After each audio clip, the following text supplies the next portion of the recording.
Constitutional amendments, बहुत interesting कहानी है इन तीनों की। तो पहले मैं बाद वाले दोनों बताऊंगा और उसके बाद पहला वाला बताऊंगा जो एंटी डिफेक्शन लॉ है, जिससे आई कैन प्रेडिक्ट कि एक क्वेश्चन आ सकता है, बिकॉज कर्नाटका में ऐसा कुछ हुआ था रिसेंटली। Okay fine. सो इसको नीचे ले लेते हैं। 3 important constitutional amendments. Okay, first one is anti defection law. अगर अगर सपोज बीजेपी ने यहां पर चुनाव जीत लिया, बीजेपी ने यहां पर चुनाव जीत लिया, तो कभी कभी ऐसा होता है कि बीजेपी और कांग्रेस, बीजेपी की 49 सीट्स हैं और कांग्रेस की 46 सीट्स हैं, ठीक है, एंड मेजोरिटी 48 पे है। तो बीजेपी से कुछ एमएलए निकल कर कांग्रेस में चले जा सकते हैं और फिर कांग्रेस की गवर्नमेंट बन सकती है, ठीक है। तो ये जो एमएलए का टूटना होता है, इस वाली चीज को बोलते हैं, इस वाली चीज के लिए लॉ बनाया गया है। ये हमारे कॉन्स्टिट्यूशन के 2 आर्टिकल्स में भी है, ठीक है। हमें तो केवल एंटी डिफेक्शन लॉ पढ़ना है, पर एक आर्टिकल लिख नहीं रहा है, एक आर्टिकल 102 और article 102 and I guess article 191 में, ठीक है। I am not sure about the next article, तो मैं उसको नहीं लिखूंगा नेक्स्ट वाला आर्टिकल कौन सा है। पर 102 में ये बोला गया है कि अगर कोई एमएलए या member of parliament, sorry not member of legislative assembly, legislative assembly का मुझे नंबर, आर्टिकल का नंबर याद नहीं है, पर अगर कोई एमएलए अगर इस तरह की अनफेयर मींस यूज करता है, तो उसको लेजिस्लेटिव असेंबली से निकाल दिया जाएगा, ठीक है। अगर ऐसा कुछ करता है कि आज कांग्रेस में था, कल बीजेपी में चला जा रहा है, सो एंड सो, ठीक है। तो इसके लिए जो लॉ बना, अब याद रखना हमारे कॉन्स्टिट्यूशन में इनिशियली 8 स्केड्यूल्स थे, उसके बाद 9th स्केड्यूल किस लिए डाला गया था कि जितनी बार मैं कॉन्स्टिट्यूशन को चेंज कर रहा हूं, जितने नए नए अमेंडमेंट्स आ रहे हैं, उनके लिए 9th स्केड्यूल डाला गया था, ठीक है। मैंने आपको बताया था schedules are similar to units in your book. 8 units थे, 9th यूनिट ऐड कर दिया गया, और जो 9th यूनिट है उसमें आया, सॉरी जो 9th यूनिट था उसको स्केड्यूल बोला गया, और उसमें हम डालते थे वो सारे के सारे अमेंडमेंट्स जिसको कि कोई कुछ, जिसको कभी भी जुडिशरी देख भी नहीं सकती थी, that were out of the reach of judicial review। Ninth schedule में जो कॉन्स्टिट्यूशनल अमेंडमेंट होते थे। अच्छा, तो उसके बाद 3 और शेड्यूल्स डाले गए, 3 और शेड्यूल्स, बिकॉज इसमें इतने सारे रूल्स थे कि उसको एक्चुअल कॉन्स्टिट्यूशन के पुराने शेड्यूल्स में नहीं रखा जा सकता था, ठीक है। 10th शेड्यूल था जो 52nd कॉन्स्टिट्यूशनल अमेंडमेंट 1985 में आया। ये कांग्रेस बहुत दिन से इंतजार कर रही थी ये वाला कॉन्स्टिट्यूशनल अमेंडमेंट करने का, ठीक है। ऐसा क्यों? आपने कभी हिंदी का एक स्लैंग है, बहुत पुराना स्लैंग है, आपने सुना होगा, आया राम गया राम, ठीक है। Whether whether you have heard it और नॉट, but this is very famous slang in North India, ठीक है। आया राम गया राम हो गए हो तुम, ठीक है। सो व्हाट हैपेंड इन 1967, 1967 से थोड़ा पहले पूरे भारत में केवल कांग्रेस की ही गवर्नमेंट थी, पूरे भारत में, pan India, except the southern most this Tamil Nadu and Kerala, the most of the Indian states were governed by Congress, ठीक है। तो 1967 में ऐसा क्या हुआ कि regional party started becoming stronger in certain states, ठीक है। बंगाल में that Bengalis and this thing communism came in. तो ऐसा हुआ कि जो लोग पहले कांग्रेस में थे वो धीरे धीरे कांग्रेस छोड़ करके दूसरी पार्टीज ज्वाइन करने लगे, ठीक है। और इससे कांग्रेस को बहुत नुकसान होने लगा, ठीक है।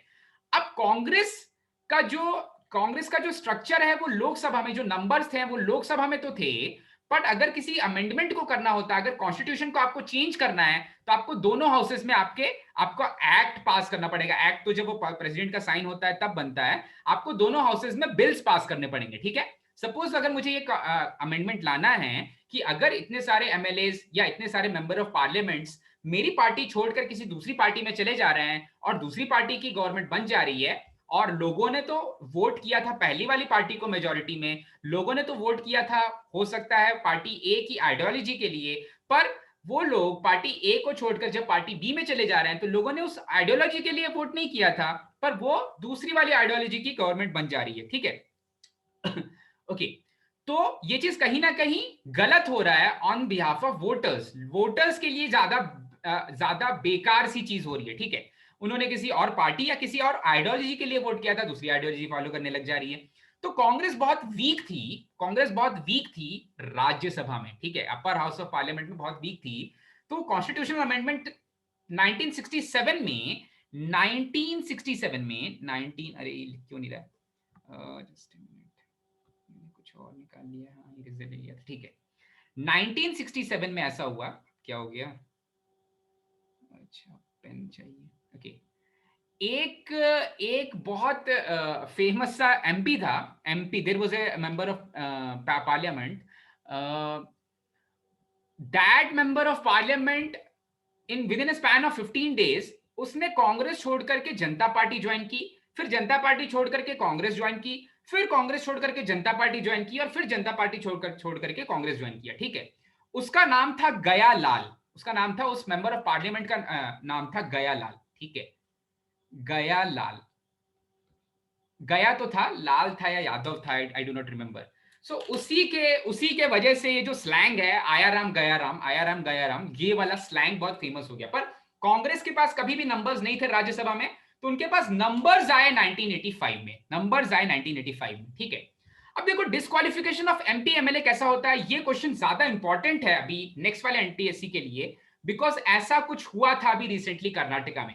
there was government of some majority of one party, और अचानक से एक सेक्शन ऑफ एमएलए छोड़ करके दूसरी पार्टी चले गए और दूसरी पार्टी की गवर्नमेंट बन गई, ठीक है।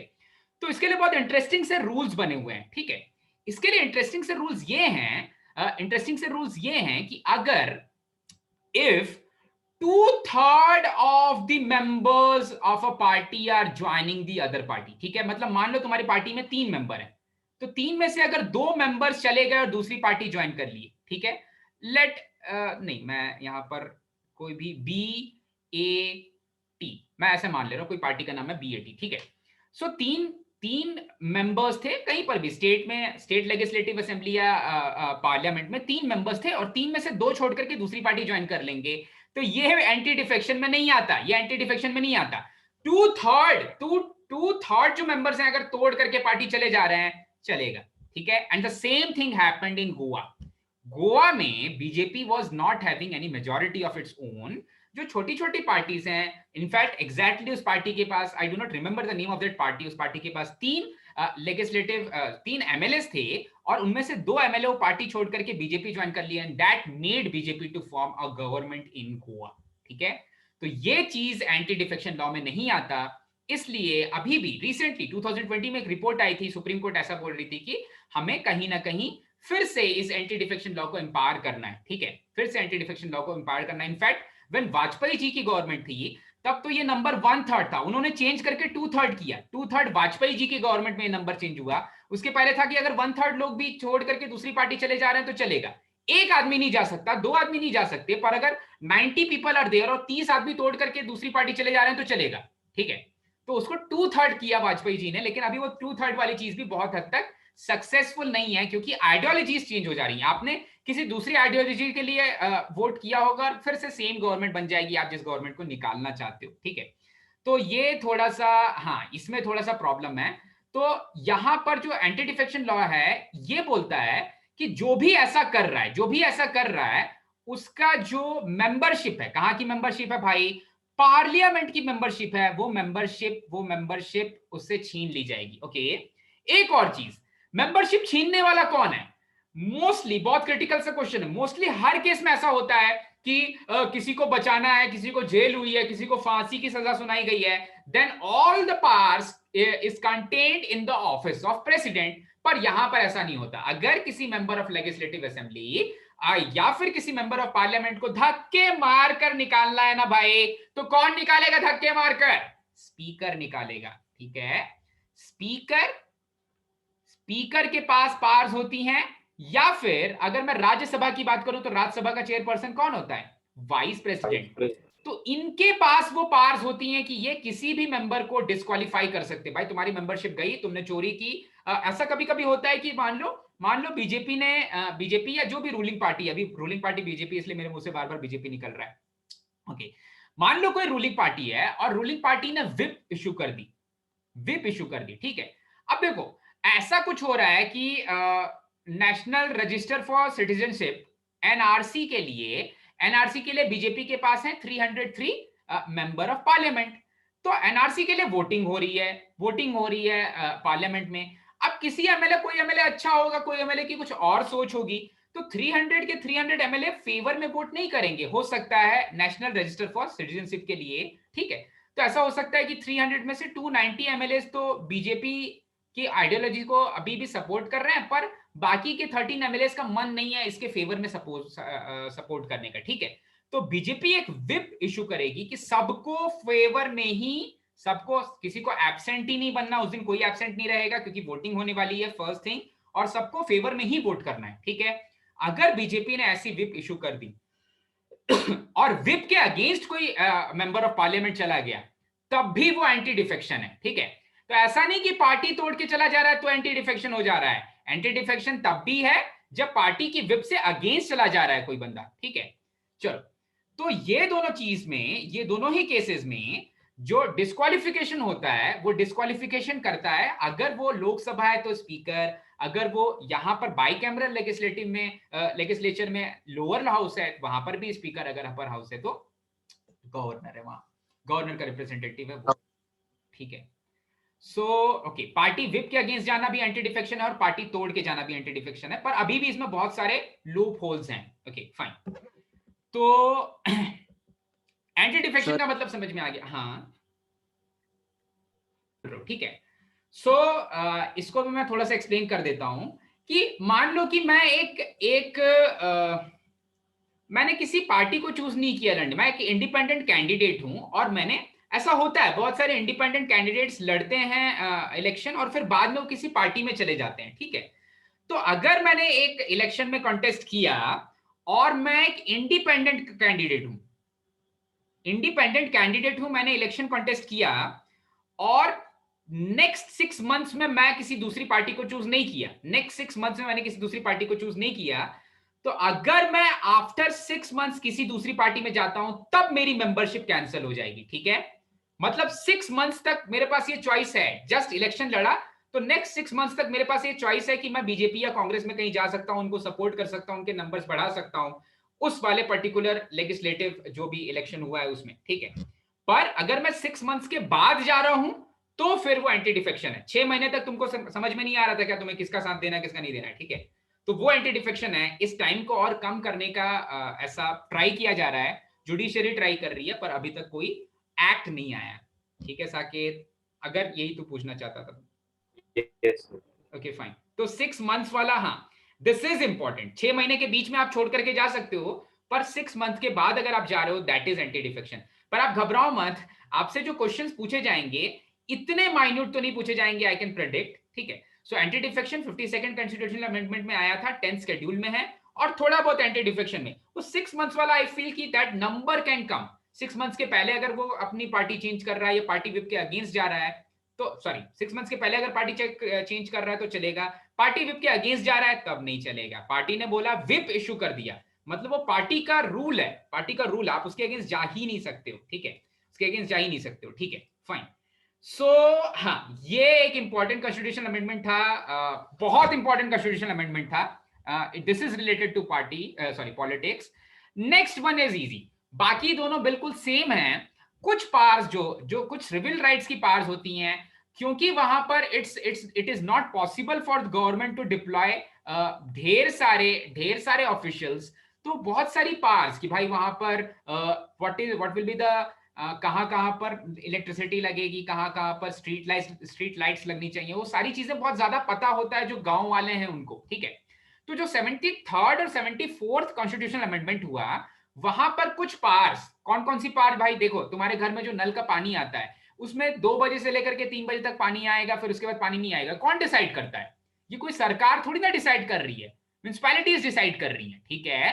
तो ये म्युनिसिपैलिटी की पार है, और ये पार उसको कौन इंटैक्ट देता है भाई, ये पार उसकी कहां इंटैक्ट है? ये पार उसके 12th शेड्यूल में 74th कॉन्स्टिट्यूशनल अमेंडमेंट के बाद ढेर सारी पार्स दी गई म्युनिसिपैलिटीज को, उनमें से एक पार थी, उनमें से एक पार है ये। वैसे बहुत सारी पार्स दी गई, इलेक्ट्रिसिटी कब काटनी है कब नहीं काटनी है डिस्ट्रिक्ट मजिस्ट्रेट डिसाइड नहीं करता है, ये तुम्हारी म्युनिसिपैलिटी डिसाइड करती है। कहां पर रोड बननी चाहिए कहां पर रोड नहीं बननी चाहिए, वो सजेशंस कौन देता है मजिस्ट्रेट को? ये म्युनिसिपैलिटीज देती है, ठीक है। तो 73rd और 74th जो कॉन्स्टिट्यूशन अमेंडमेंट है that is related to, 73rd is related to panchayat and 74th is related to municipalities. एक सेकंड, ओके फाइन। तो ये दोनों याद रखना, केवल नंबर्स आएंगे यहां पर, केवल नंबर्स का खेल है, ये दो नंबर्स पूछे जा सकते हैं। ओके म्युनिसिपैलिटीज मींस नगर निगम भी बोलते हैं. The best municipality in India is Indore. Of course आपको पता होगा which is the cleanest city in India. Indore, Mysore, they are competing. ठीक है, ओके फाइन. ठीक है, म्युनिसिपैलिटी चंडीगढ़ की म्युनिसिपैलिटी भी बहुत पॉपुलर है, बहुत अच्छे काम करती है. Okay fine. ठीक है, so this is regarding important constitutional amendments. Next thing is first type of emergency in India. First type of emergency in India. Okay, national emergency. अब इमरजेंसी कब कब लगाई जा सकती है, बहुत क्रिटिकल है, एक एक करके देखना. इमरजेंसी कब कब लगाई जा सकती है, जैसा हमने डिस्कस किया, on what grounds can this emergency B imposed.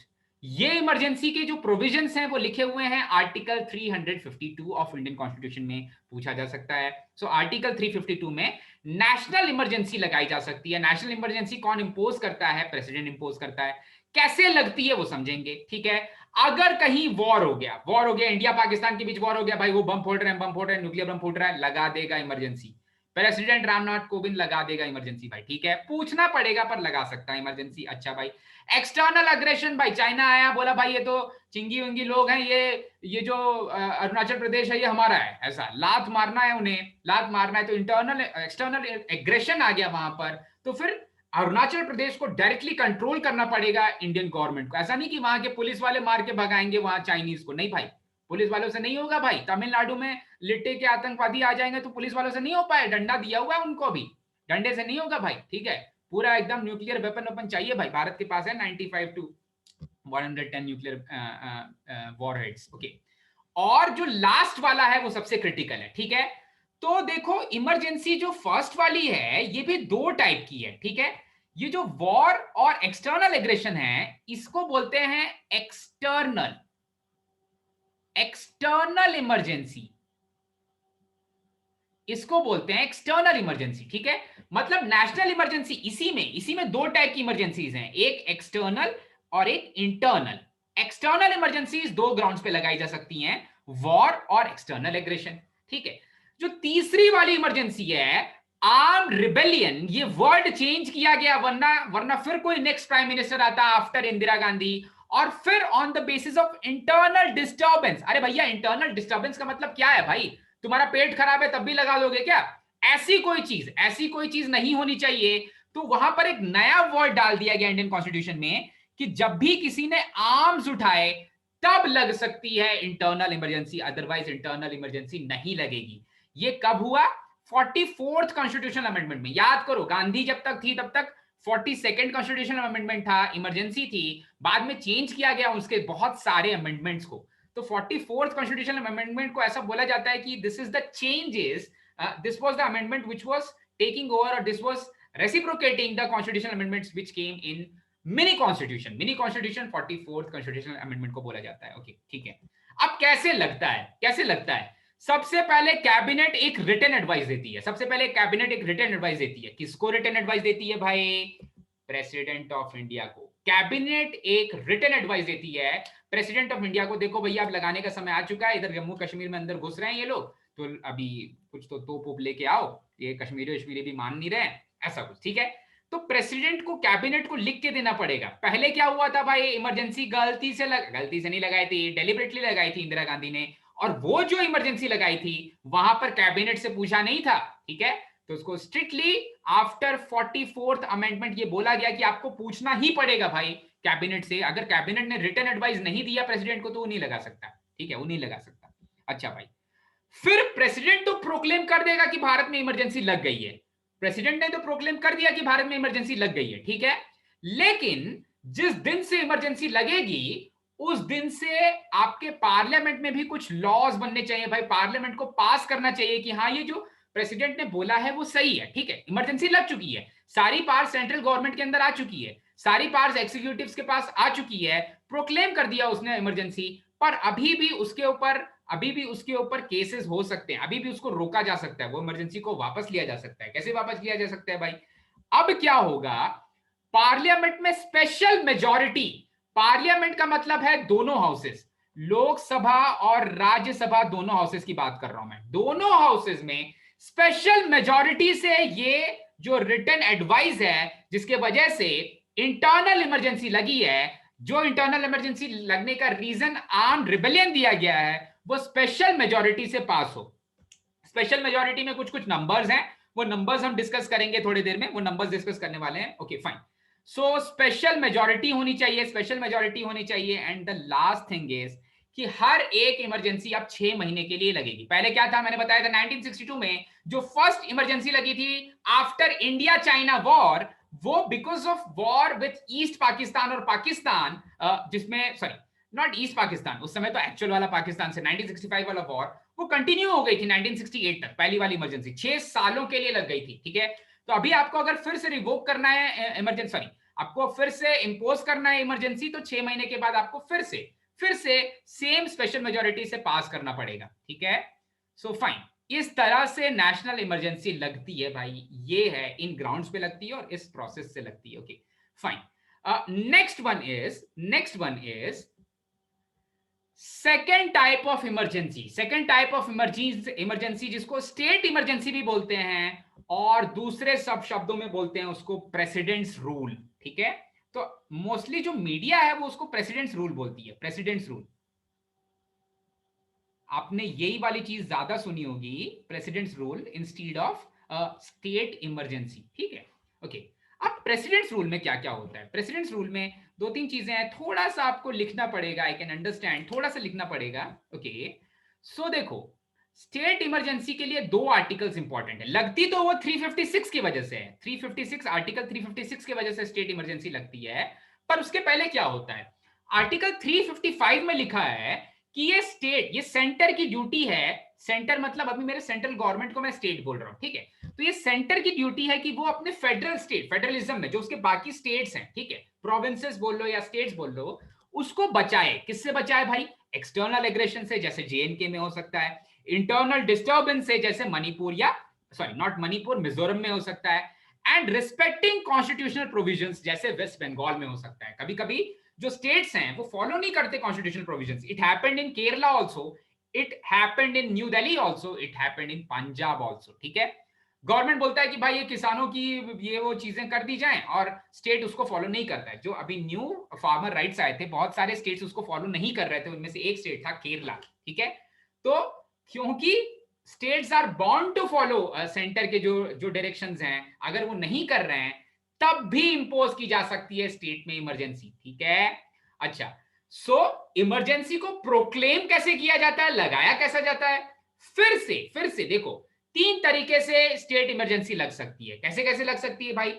Governor एक रिपोर्ट सबमिट कर दे प्रेसिडेंट ऑफ इंडिया को, गवर्नर एक रिपोर्ट सबमिट कर दे प्रेसिडेंट ऑफ इंडिया को, क्या बोलते हुए कि भैया देखो मेरे स्टेट में राइट्स हो रहे हैं या कम्युनल राइट्स हो रहे हैं या कोई कोई प्रॉब्लम है, लाइक ये स्टेट की फाइनेंशियल प्रॉब्लम से अलग और भी कोई प्रॉब्लम, यहां पर स्टेट में लॉ एंड ऑर्डर कहीं पर गड़बड़ हो गया है, तो गवर्नमेंट ने एक रिपोर्ट सबमिट की कि सो एंड सो केसेस हो गए। जैसे महाराष्ट्र में हुआ था, बहुत अनस्टेबल सी गवर्नमेंट थी, तो वहां पर भी गवर्नर ने जैसे ही रिपोर्ट सबमिट की, प्रेसिडेंट प्रोक्लेम कर सकता है under article 356 internal emergency, sorry state emergency या प्रेसिडेंट्स रूल। अच्छा, अब एक और चीज है, प्रेसिडेंट का मन करेगा तब भी वो लगा सकता है स्टेट इमरजेंसी, किसी से पूछना नहीं है, डायरेक्टली मन किया, सुबह उठा, अरे आज मन कर रहा है ये महाराष्ट्र में इमरजेंसी लगाने का, ठीक है, क्यों अक्कड़ बक्कड़ बम्बे को महाराष्ट्र में लगा देते हैं, कभी और तमिलनाडु में लगा देंगे, कभी और बंगाल में लगा देंगे, लगा सकता है, लेकिन जुडिशियल रिव्यू से नहीं बचेगा, ठीक है।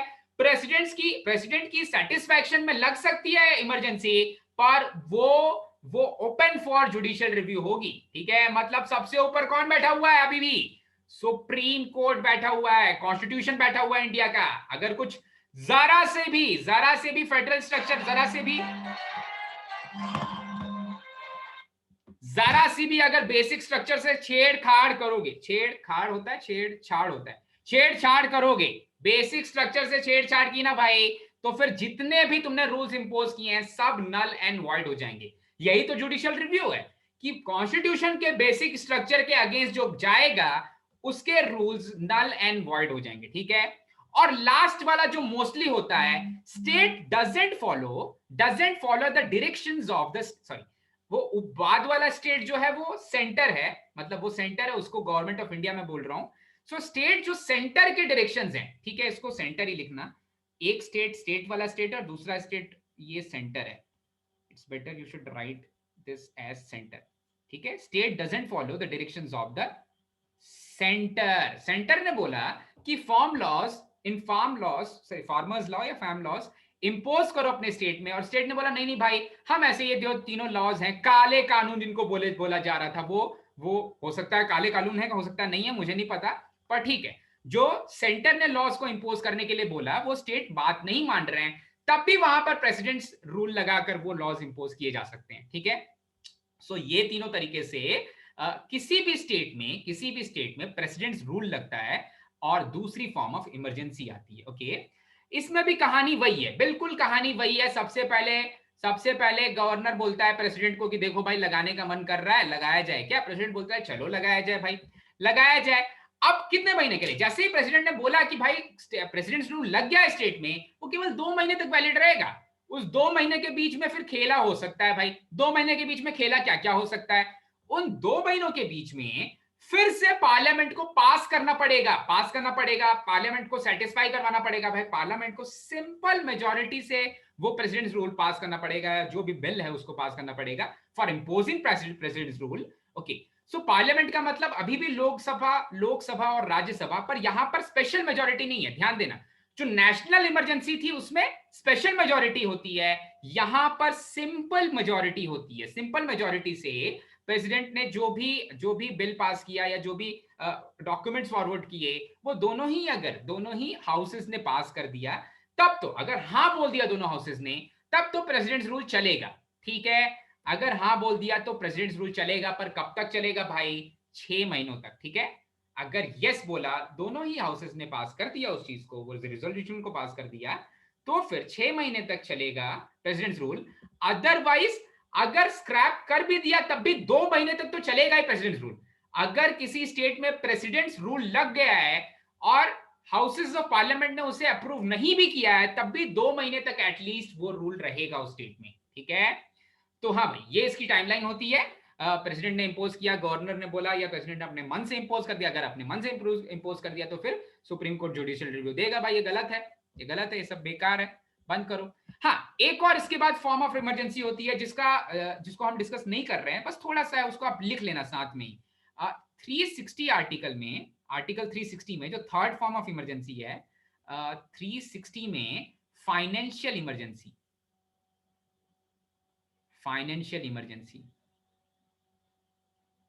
ठीक है। ये थर्ड फॉर्म ऑफ इमरजेंसी है। तो मैंने 2 ही फॉर्म्स डिस्कस किए हैं क्योंकि ये बहुत ज्यादा डिटेल्ड, इसका कुछ ये नहीं है। फाइनेंशियल इमरजेंसी कब लग सकती है? जब गरीबी आ जाए, अनएम्प्लॉयमेंट आ जाए, इन्फ्लेशन रेट बढ़ जाए, 2 से 6% के बाहर चला जाए इन्फ्लेशन, तब लग सकती है, ओके फाइन। सो आर्टिकल 360 में कहीं ना कहीं फिर से इमरजेंसी की बात हुई है, वो फाइनेंशियल इमरजेंसी है, ओके ओके फाइन, ठीक है। बढ़ते हैं आगे भाई, ये चीज में आपको काफी लिखना पड़ेगा, ठीक है। जितना भी टाइम है अभी, ये चीज तो आपको लिखना पड़ेगा, ये पूरा हम खत्म करेंगे।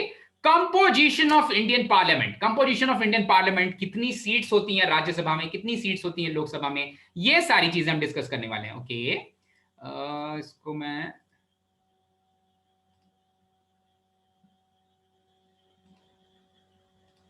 ओके फाइन, ठीक है। कंपोजिशन ऑफ इंडियन पार्लियामेंट में लोकसभा को बोलते हैं लोअर हाउस, और राज्यसभा को बोलते हैं अपर हाउस, ओके। अब देखो इसमें कितनी सीट्स होती हैं या कितने वैकेंसीज होते हैं, ओके। तो पहले बात करते हैं हम लोकसभा की। Composition of Indian parliament, Lok Sabha जिसको लोअर हाउस भी बोलते हैं, उसकी मैक्सिमम स्ट्रेंथ हो सकती है 552, ठीक है। तो यूजुअली लोगों को लगता है कि उसकी मैक्सिमम स्ट्रेंथ हो सकती है 545। आप बहुत सारे न्यूज चैनल्स में देखते होंगे कि 545 सीट्स हैं या 543 सीट्स हैं। इनफैक्ट 2 तो एंग्लो इंडियंस को अपॉइंट करते हैं प्रेसिडेंट, 543 सीट्स हैं, पर नहीं, एक्चुअली कॉन्स्टिट्यूशन ये बोलता है कि आपको टोटल नंबर ऑफ सीट्स 552 रखनी है। हाँ, कहीं पर जितनी रिक्वायर्ड पॉपुलेशन है उससे कम पॉपुलेशन है तो वहां की सीट्स वैलिड नहीं रहती हैं, ठीक है। फॉर एग्जाम्पल लक्षद्वीप, जो कैपिटल है लक्षद्वीप का, अराउंड 12 to 20,000 कावरती में लोग रहते हैं, ठीक है। तो 6 लाख पॉपुलेशन पर एक मेंबर ऑफ पार्लियामेंट होता है। तो हाँ, वहां की पॉपुलेशन कम है, इसलिए कुछ सीट्स कम हो जाती हैं। कितनी सीट्स कम हो जाती हैं भाई? 552 से 7 सीट्स कम हो जाती हैं, क्योंकि यूनियन टेरिटरीज जो है इंडिया की, उसमें इतनी ज्यादा पॉपुलेशन ही नहीं है कि 552 सीट्स पर इलेक्शंस कॉन्टेस्ट किए जाएं। तो एक्चुअली जो इलेक्शंस कॉन्टेस्ट किए जाते हैं वो कॉन्टेस्ट किए जाते हैं 543 सीट्स पर, और +2 जो एंग्लो इंडियंस होते हैं उनको उनको प्रेसिडेंट अपॉइंट करते हैं, ठीक है। Okay fine. So current strength जो है अपने इंडियन पार्लियामेंट की वो है 545। इस स्ट्रेंथ के बारे में फिर से एक बार बात की जाएगी। ऐसा बोला गया था 1971 और उसके बाद फिर 2001 में कि भाई 2001 में ऐसा बोला गया था कि 2006 में एक बार फिर से जो उस समय की भारत की इमीडिएट पॉपुलेशन होगी उसके अकॉर्डिंग हम सोचेंगे कि क्या हमें सीट्स बढ़ानी है। और इसीलिए अगर आप चेक करोगे कि तो अब सेंट्रल विस्टा में ज्यादा सीटिंग कैपेसिटी है, शायद 700 समथिंग, मुझे नंबर याद नहीं आ रहा है, 700 समथिंग की सीटिंग कैपेसिटी है। इसका मतलब ये है कि हो सकता है कि आफ्टर द सेंसस ऑफ 2026 एक बीच में भी सेंसस होता है, जो हर 10 साल में सेंसस नहीं होता है, 5 साल में ग्रोथ रेट पे बेसिस पे भी हम कुछ प्रोजेक्शंस ले सकते हैं। और एक सेंसस भी होता है आफ्टर एवरी 5 ईयर ऑल्सो, जो उतने बड़ा वाइड स्प्रेड नहीं होता है। उसके अकॉर्डिंग हम ये सोचेंगे कि भाई कितनी सीट्स, क्या हमें नंबर ऑफ सीट्स इंक्रीज करनी चाहिए जिन पे इलेक्शंस कॉन्टेस्ट हो रहे हैं। ओके सो हाँ, 545 सीट्स पे इलेक्शन कॉन्टेस्ट होते हैं। इसकी स्ट्रेंथ 545 है, जिसमें से 530 स्टेट्स को रिप्रेजेंट करते हैं, 13 यूनियन टेरिटरीज को रिप्रेजेंट करते हैं, पौंडीचेरी, दिल्ली, पौंडीचेरी, दिल्ली एंड चंडीगढ़, ठीक है। दमन, दीव, दादर, नगर हवेली को एक साथ कर दिया है, वहां की एक सीट हो जाएगी। Okay so total number of seats जो 7 कम हो रही है वो यूनियन टेरिटरीज से ही कम हो रही है। एक्चुअली यूनियन टेरिटरीज को 20 सीट्स दी गई थी, पर वो 20 सीट्स में इतनी ज्यादा, उनमें से 7 सीट्स में इतनी ज्यादा पॉपुलेशन ही नहीं है, इसलिए उसको हम लोग स्क्रैप कर देते हैं। Okay and last 2 nominated by president of India, Anglo Indian community के होते हैं। अच्छा भाई, एक और चीज, जो प्रेसिडेंट ऑफ इंडिया अपॉइंट करते थे एंग्लो इंडियंस को, वो वाला 95th कॉन्स्टिट्यूशनल अमेंडमेंट में ये बोला गया था कि भाई 2020 तक तो आप अपॉइंट कर सकते हैं। अगर 2020 के बाद कोई इलेक्शन हो, जैसे 2024 का इलेक्शन होने वाला है, उसमें हो सकता है कि 545 नहीं 543 ही स्ट्रेंथ हो अपनी लोकसभा की, ठीक है। क्योंकि ये जो अपॉइंट करने वाला जो पार था, ये अपॉइंट करने वाला जो प्रोसीजर था, ये प्रोसीजर को कंटिन्यू करने के लिए बोला गया था टिल 2020 खत्म हो चुका है। हो सकता है नेक्स्ट इलेक्शंस में केवल 543 ही स्ट्रेंथ हो। Okay, members are directly elected by the people from the territorial constituencies of state। ये आपको पता है, डायरेक्टली इलेक्ट होते हैं मेंबर्स, ठीक है। कॉन्स्टिट्यूएंसी से सिंगल ट्रांसफरेबल नहीं, सिंगल ट्रांसफरेबल वोट नहीं, यहाँ पर यूनिवर्सल एडल्ट फ्रेंचाइज होता है, ठीक है। Election principle used universal adult franchise, मतलब आप डायरेक्टली जाके वोट डालते हैं और वो डायरेक्ट ट्रांसफर हो जाता है आपका वोट, जिस भी आप मेंबर ऑफ पार्लियामेंट के लिए वो वोटिंग कर रहे हैं। ओके जो वोटिंग की एज है वो कब चेंज हुई थी, हो सकता है ये क्वेश्चन आ जाए। तो वोटिंग की जो एज है वो 21 ईयर्स से 18 ईयर्स चेंज की गई थी 1988 में 61st कॉन्स्टिट्यूशनल अमेंडमेंट एक्ट पे, ठीक है।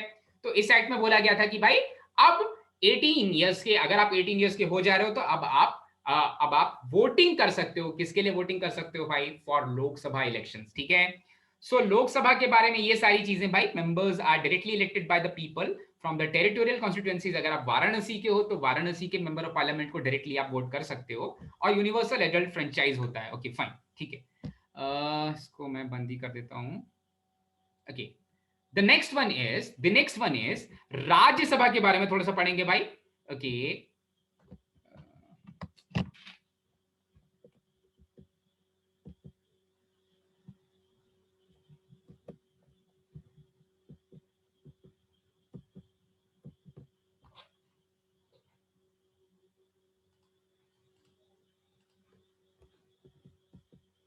ओके सो जो राज्यसभा है उसकी मैक्सिमम स्ट्रेंथ है 250। अब राज्यसभा में जो काउंसिल ऑफ स्टेट्स है, जो काउंसिल होती है, यहाँ पर पढ़े लिखे लोग जाते हैं, तो इसकी मैक्सिमम स्ट्रेंथ तो 250 है, पर इसकी भी करंट स्ट्रेंथ मैक्सिमम स्ट्रेंथ से कम की है, ठीक है। इसकी जो करंट स्ट्रेंथ है वो है 245, जिसमें 233 स्टेट्स को रिप्रेजेंट करते हैं और यूनियन टेरिटरीज को रिप्रेजेंट करते हैं। इनफैक्ट इस 233 में भी बाइफोकेशन है, 229 people come from state and 4 come from union territory, ठीक है। जैसे दिल्ली से संजय सिंह हैं, अभी दिल्ली से संजय सिंह हैं, तो दिल्ली में जो 70 सीट्स है उसका एक रिप्रेजेंटेटिव है अपने राज्यसभा में, that is Sanjay Singh for now. Okay 12 are nominated by the president from art, literature, science, social service. जैसे डेरेक ओब्रायन है, या Sachin Tendulkar was also for a brief period क्या, for 6 years he was also a member of parliament from Rajya Sabha upper house में वो भी थे। सो ये सारे फील्ड से प्रेसिडेंट अपॉइंट करते हैं कुछ लोगों को who can represent, who can be a part of parliament. Okay fine, ठीक है। Next one is members are elected by the elected members of state legislative assemblies। मतलब अरविंद केजरीवाल की जो गवर्नमेंट होगी न्यू दिल्ली में, जिसके 70 टोटल स्ट्रेंथ है, शायद सरकार में 62 मेंबर ऑफ लेजिस्लेटिव असेंबलीज हैं, वो ये इलेक्ट करेंगे। वो इलेक्टेड रिप्रेजेंटेटिव्स ये इलेक्ट करने वाले हैं कि भाई कौन ऐसा बंदा होगा जो जाएगा अपर हाउस में, राज्यसभा में, हमारी तरफ से या हमारे स्टेट की तरफ से। ठीक है, यूपी में जो वहां की लेजिस्लेटिव असेंबली है वो ये इलेक्ट करेगी। यूपी के पास ऑफ कोर्स ये रेशियो बहुत अलग अलग होता है। यूपी के पास यूपी से ज्यादा रिप्रेजेंटेटिव्स जाते हैं राज्यसभा में, दिल्ली से एक जाता है। You just heard me saying कि 223 जो स्टेट्स के रिप्रेजेंटेटिव और यूनियन टेरिटरीज के होते हैं, उसमें 229 स्टेट से आते हैं और 4 यूनियन टेरिटरीज से आते हैं। तो एक तो दिल्ली से आता है, कोई पौंडीचेरी से आता होगा, कोई दमन दीव से आता होगा, कोई चंडीगढ़ से आता होगा। ओके फाइन, ठीक है। इलेक्शन प्रिंसिपल, हाँ, ये जो इलेक्शन होता है ये सिंगल ट्रांसफरेबल वोट के आधार पे होता है, on the basis of single transferable vote. अब सिंगल ट्रांसफरेबल वोट की बहुत बड़ा कैलकुलेशन है, सिंगल ट्रांसफरेबल वोट के लिए काफी लंबा कैलकुलेशन है। ठीक है, ट्रांसफरेबल वोट कैसे आता है? सपोज आप कितने पॉपुलेशन को रिप्रेजेंट करने वाले मेंबर ऑफ लेजिस्लेटिव असेंबली हैं। अगर यूपी है तो वहां की पॉपुलेशन बहुत ज्यादा है, तो मैं बहुत ज्यादा पॉपुलेशन को रिप्रेजेंट कर रहा हूं, उसका 1/1000 टाइम्स। ठीक है, आप जिस पॉपुलेशन को रिप्रेजेंट कर रहे हो डिवाइडेड बाय उस स्टेट में जितनी सीट्स हैं multiplied by 1/1000 will be the vote counted for that person जिसके लिए आप वोट कर रहे हो। ठीक है, तो सिंगल ट्रांसफरेबल वोट से ही इलेक्शंस होते हैं यूनाइटेड स्टेट्स में भी। ये थोड़ा सा मैथमेटिकल है। ओके, यूनिवर्सल आइडेंटिटी फ्रेंचाइज में आप क्या करते हो, आप जिसको वोट करते हो वही बंदा जाने वाला है। सिंगल ट्रांसफरेबल वोट में ऐसा नहीं होता, आप तो पहले member of legislative assemblies elect करते हो और वो मेंबर ऑफ लेजिस्लेटिव असेंबलीज ये डिसाइड करते हैं कि उनकी तरफ से उस स्टेट से कौन जाएगा, पर that is proportional to the population of state. जिस स्टेट में ज्यादा पॉपुलेशन है उससे ज्यादा मेंबर ऑफ पार्लियामेंट जाएंगे राज्यसभा में, और जिसकी कम पॉपुलेशन है, जिसकी कम पॉपुलेशन उससे कम मेंबर ऑफ पार्लियामेंट जाएंगे राज्यसभा से। ओके फाइन, तो आज का जो लेक्चर है हम यहां पर खत्म करते हैं।